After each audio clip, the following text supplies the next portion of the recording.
जय श्री कृष्ण। कृष्णाय वासुदेवाय देवकी नंदनाय च नंदगोपकुमाराय गोविंदाय नमो नमः। ओम नमो भगवते वासुदेवाय। श्रीमद्भागवत महात्म्य, पहला अध्याय। देवर्षि नारद की भक्ति से भेंट। सच्चिदानंद रूपाय विश्वोत्पत्त्यादि हेतवे तापत्रय विनाशाय श्री कृष्णाय वयं नमः। सच्चिदानंद स्वरूप भगवान श्री कृष्ण को हम नमस्कार करते हैं, जो जगत की उत्पत्ति, स्थिति और विनाश के हेतु तथा आध्यात्मिक, आदि दैविक और आदि भौतिक तीनों प्रकार के तापों का नाश करने वाले हैं। जिस समय श्री सुखदेव जी का यज्ञोपवीत संस्कार भी नहीं हुआ था तथा लौकिक वैदिक कर्मों के अनुष्ठान का अवसर भी नहीं आया था, तभी उन्हें अकेले ही संन्यास लेने के लिए घर से जाते देखकर उनके पिता व्यास जी विरह से कातर होकर पुकारने लगे, बेटा बेटा तुम कहाँ जा रहे हो। उस समय वृक्षों ने तन्मय होने के कारण श्री सुखदेव जी की ओर से उत्तर दिया था, ऐसे सर्वभूत हृदय स्वरूप श्री सुखदेव मुनि को मैं नमस्कार करता हूँ। एक बार भगवत कथामृत का रसास्वादन करने में कुशल मुनिवर शौनक जी ने नैमिषारण्य क्षेत्र में विराजमान महामती सूत जी को नमस्कार करके उनसे पूछा। शौनक जी बोले, सूत जी, आपका ज्ञान अज्ञान अंधकार को नष्ट करने के लिए करोड़ों सूर्य के समान है। आप हमारे कानों के लिए रसायन अमृत स्वरूप सार गर्भित कथा कहिए। भक्ति, ज्ञान और वैराग्य से प्राप्त होने वाले महान विवेक की वृद्धि किस प्रकार होती है तथा वैष्णव लोग किस तरह इस माया मोह से अपना पीछा छुड़ाते हैं। इस घोर कलिकाल में जीव प्रायः आसुरी स्वभाव के हो गए हैं। विविध क्लेशों से आक्रांत इन जीवों को शुद्ध दैवी शक्ति संपन्न बनाने का सर्वश्रेष्ठ उपाय क्या है। सूत जी, आप हमें कोई ऐसा शाश्वत साधन बताइए जो सबसे अधिक कल्याणकारी तथा पवित्र करने वालों में भी पवित्र हो तथा जो भगवान श्री कृष्ण की प्राप्ति करा दे। चिंतामणि केवल लौकिक सुख दे सकती है और कल्प वृक्ष अधिक से अधिक स्वर्गीय संपदा दे सकता है, परंतु गुरुदेव प्रसन्न होकर भगवान का योगी दुर्लभ नित्य वैकुंठ धाम दे देते हैं। सूत जी ने कहा, शौनक जी, तुम्हारे हृदय में भगवान का प्रेम है, इसलिए मैं विचार कर तुम्हें संपूर्ण सिद्धांतों का निष्कर्ष सुनाता हूँ, जो जन्म मृत्यु के भय का नाश कर देता है, जो भक्ति के प्रवाह को बढ़ाता है और भगवान श्री कृष्ण की प्रसन्नता का प्रधान कारण है। मैं तुम्हें वह साधन बतलाता हूँ, उसे सावधान होकर सुनो। श्री सुखदेव जी ने कलयुग में जीवों के काल रूपी सर्प के मुख का ग्रास होने के त्रास का आत्यंतिक नाश करने के लिए श्रीमद् भागवत शास्त्र का प्रवचन किया है। मन की शुद्धि के लिए इससे बढ़कर कोई साधन नहीं है। जब मनुष्य के जन्म जन्मांतर का पुण्य उदय होता है, तभी उसे इस भागवत शास्त्र की प्राप्ति होती है। जब सुखदेव जी राजा परीक्षित को यह कथा सुनाने के लिए सभा में विराजमान हुए, तब देवता लोग उनके पास अमृत का कलश लेकर आए। देवता अपना काम बनाने में बड़े कुशल होते हैं, अतः यहाँ भी सबने सुखदेव मुनि को नमस्कार करके कहा, आप यह अमृत लेकर बदले में हमें कथामृत का दान दीजिए। इस प्रकार परस्पर विनय में अदला बदली हो जाने पर राजा परीक्षित अमृत का पान करे और हम सब श्रीमद् भागवत रूप अमृत का पान करेंगे। इस संसार में कहाँ कांच और कहाँ महामूल्य मणि तथा कहाँ सुधा और कहाँ कथा। श्री सुखदेव जी ने यह सोचकर उस समय देवताओं की हंसी उड़ा दी। उन्हें भक्ति शून्य कथा का अनाधिकारी जानकर कथामृत का दान नहीं किया। इस प्रकार यह श्रीमद् भागवत की कथा देवताओं को भी दुर्लभ है। पूर्व काल में श्रीमद् भागवत के श्रवण से ही राजा परीक्षित की मुक्ति देखकर ब्रह्मा जी को भी बड़ा आश्चर्य हुआ। उन्होंने सत्यलोक में तराजू बांधकर सब साधनों को तोला, अन्य सभी साधन तोल में हल्के पड़ गए। अपने महत्व के कारण भागवत ही सबसे भारी रहा। यह देखकर सभी ऋषियों को बड़ा विस्मय हुआ। उन्होंने कलयुग में इस भगवत रूप भागवत शास्त्र को ही पढ़ने सुनने से तत्काल मोक्ष देने वाला निश्चय किया। सप्ताह विधि से श्रवण करने पर यह निश्चय भक्ति प्रदान करता है। पूर्व काल में इसे दयापरायण सनकादि ने देवर्षि नारद को सुनाया था।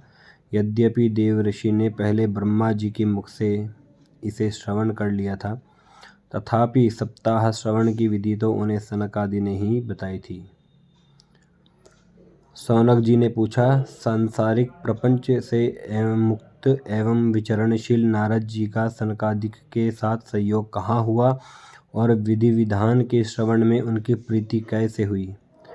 सूत जी ने कहा, अब मैं तुम्हें वह भक्तिपूर्ण कथानक सुनाता हूँ जो श्री सुखदेव जी ने मुझे अपना अनन्य शिष्य जानकर एकांत में सुनाया था।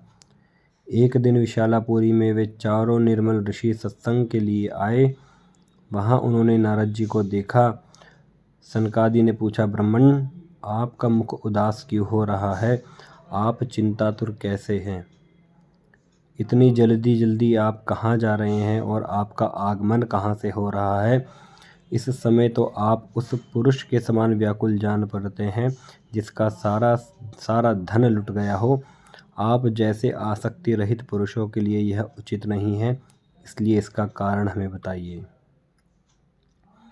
नारद जी ने कहा, मैं सर्वोत्तम लोक समझकर पृथ्वी में आया था।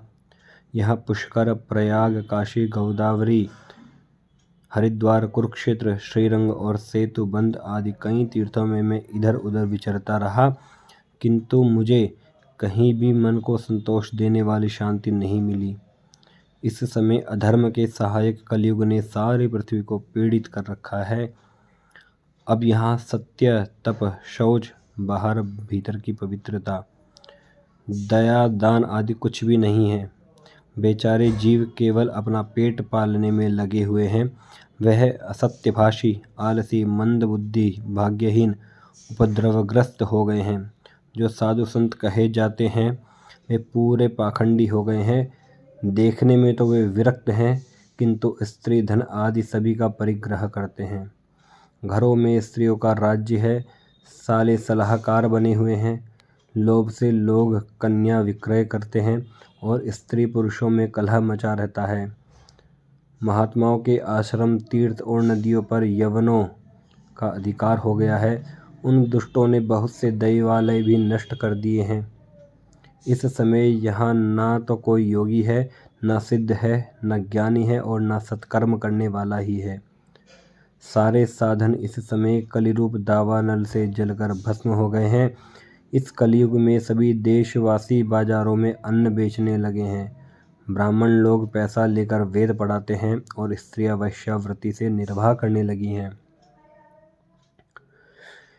इस तरह कलयुग के दोष देखता और पृथ्वी पर विचरता हुआ मैं यमुना जी के तट पर पहुंचा, जहां भगवान श्री कृष्ण की अनेक लीलाएं हो चुकी हैं। मुनिवरों सुनिए, वहां मैंने एक बड़ा आश्चर्य देखा। वहां एक युवती स्त्री खिन्न मन से बैठी थी। उसके पास दो वृद्ध पुरुष अचेत अवस्था में पड़े जोर जोर से सांस ले रहे थे। वह तरुणी उनकी सेवा करती हुई कभी उन्हें चैत कराने का प्रयत्न करती और कभी उनके आगे रोने लगती थी। वह अपने शरीर के रक्षक परमात्मा को दसों दिशाओं में देख रही थी। उसके चारों ओर सैकड़ों स्त्रियां उसे पंखा झल रही थी और बार बार समझाती जाती थी। दूर से यह सब चरित देखकर मैं कुतूहलवश उसके पास चला गया। मुझे देखकर वह युवती खड़ी हो गई और बड़ी व्याकुल होकर कहने लगी। युवती ने कहा, अजी महात्मा जी, क्षण भर ठहर जाइए और मेरी चिंता को भी नष्ट कर दीजिए। आपका दर्शन तो संसार के सभी पापों को सर्वथा नष्ट करने वाला है। आपके वचनों से मेरे दुख की भी कुछ शांति हो जाएगी। मनुष्य का जब बड़ा भाग्य होता है तभी आपके दर्शन हुआ करते हैं। नारद जी कहते हैं, तब मैंने उस स्त्री से पूछा, देवी तुम कौन हो? ये दोनों पुरुष तुम्हारे क्या लगते हैं, क्या होते हैं? और तुम्हारे पास ये कमल नयनी देवियाँ कौन है? तुम हमें विस्तार से अपने दुख का कारण बताओ। युवती ने कहा, मेरा नाम भक्ति है। ये ज्ञान और वैराग्य नामक मेरे पुत्र हैं। समय के फेर से ही ये ऐसे जर्जर हो गए। ये देवियाँ गंगा जी आदि नदियाँ हैं। ये सब मेरी सेवा करने के लिए आई हैं। इस प्रकार साक्षात देवियों के द्वारा सेवित होने पर भी मुझे सुख शांति नहीं है।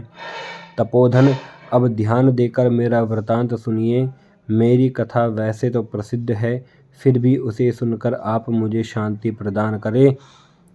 मैं द्रविड़ देश में उत्पन्न हुई, कर्नाटक में बढ़ी, कहीं कहीं महाराष्ट्र में सम्मानित हुई, किंतु गुजरात में मुझको बुढ़ापे ने आ घेरा।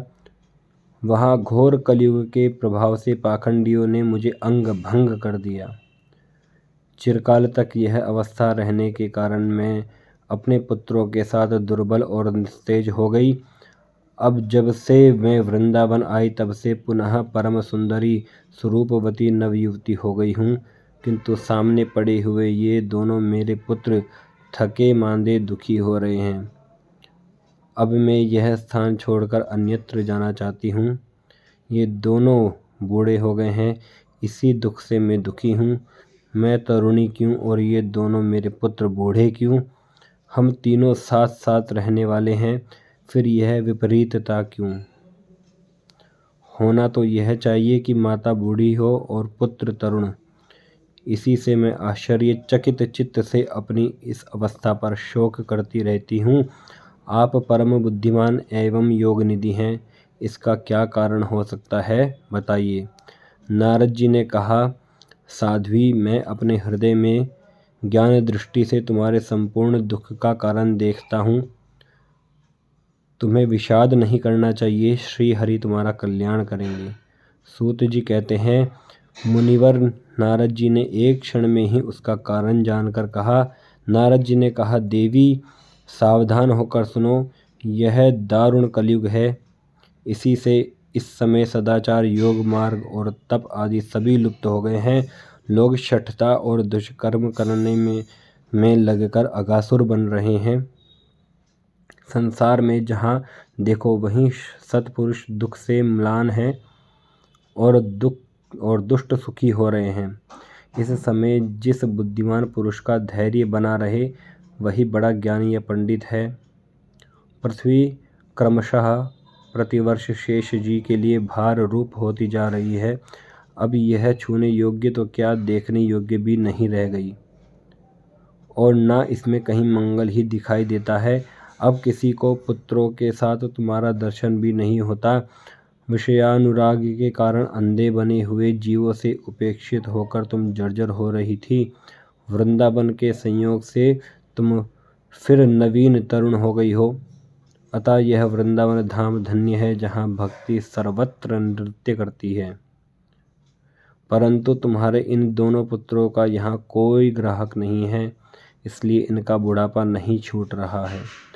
यहाँ इनको कुछ आत्मसुख, भगवत स्पर्श जनित आनंद की प्राप्ति होने के कारण ये सोते से जान पड़ते हैं। भक्ति ने कहा, राजा परीक्षित ने इस पापी कलयुग को क्यों रहने दिया? इसके आते ही सब वस्तुओं का सार न जाने कहाँ चला गया। करुणामय श्री हरि से भी यह अधर्म कैसे देखा जाता है? मुने, मेरा यह संदेह दूर कीजिए। आपके वचनों से मुझे बड़ी शांति मिली है।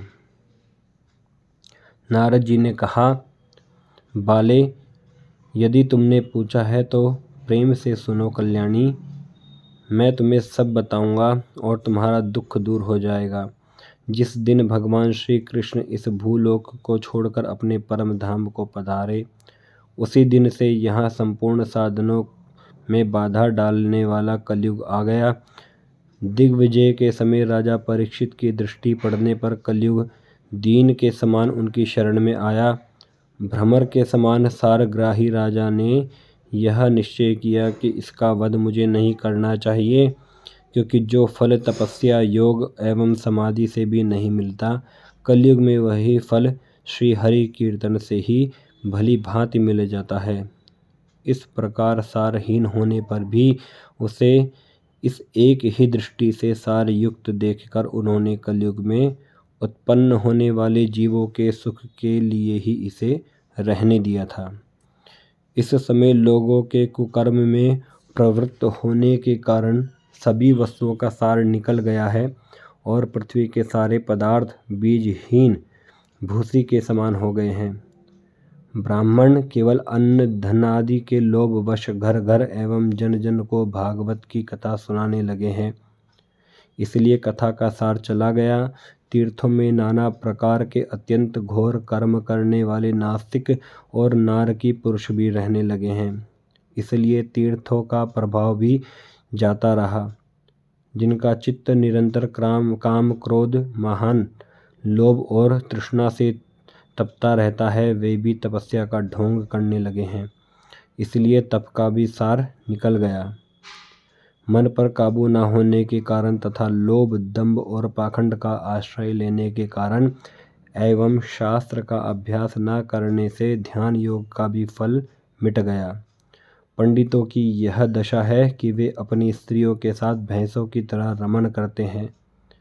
उनमें संतान पैदा करने की ही कुशलता पाई जाती है। मुक्ति साधन में वे सर्वथा अकुशल हैं। संप्रदायानुसार प्राप्त हुई वैष्णवता भी कहीं देखने में नहीं आती। इस प्रकार जगह जगह सभी वस्तुओं का सार लुप्त हो गया है। यह तो इस युग का स्वभाव ही है, इसमें किसी का दोष नहीं है। इसी से पुंडरीकाक्ष भगवान बहुत समीप रहते हुए भी यह सब सह रहे हैं। सूत जी कहते हैं, शौनक जी, इस प्रकार देवर्षि नारद के वचन सुनकर भक्ति को बड़ा आश्चर्य हुआ। फिर उसने जो कुछ कहा उसे सुनिए। भक्ति ने कहा, देवर्षि आप धन्य हैं। मेरा बड़ा सौभाग्य था जो आपका समागम हुआ। संसार में साधुओं का दर्शन ही समस्त सिद्धियों का परम कारण है। आपका केवल एक बार उपदेश धारण करके कयाधु कुमार प्रहलाद ने माया पर विजय प्राप्त कर ली थी। ध्रुव ने भी आपकी कृपा से ही ध्रुव पद प्राप्त किया था। आप सर्व मंगलमय और साक्षात श्री ब्रह्मा जी के पुत्र हैं। मैं आपको नमस्कार करती हूँ। श्रीमद् भागवत महात्म्य का पहला अध्याय समाप्त। जय जय श्री राधे श्याम।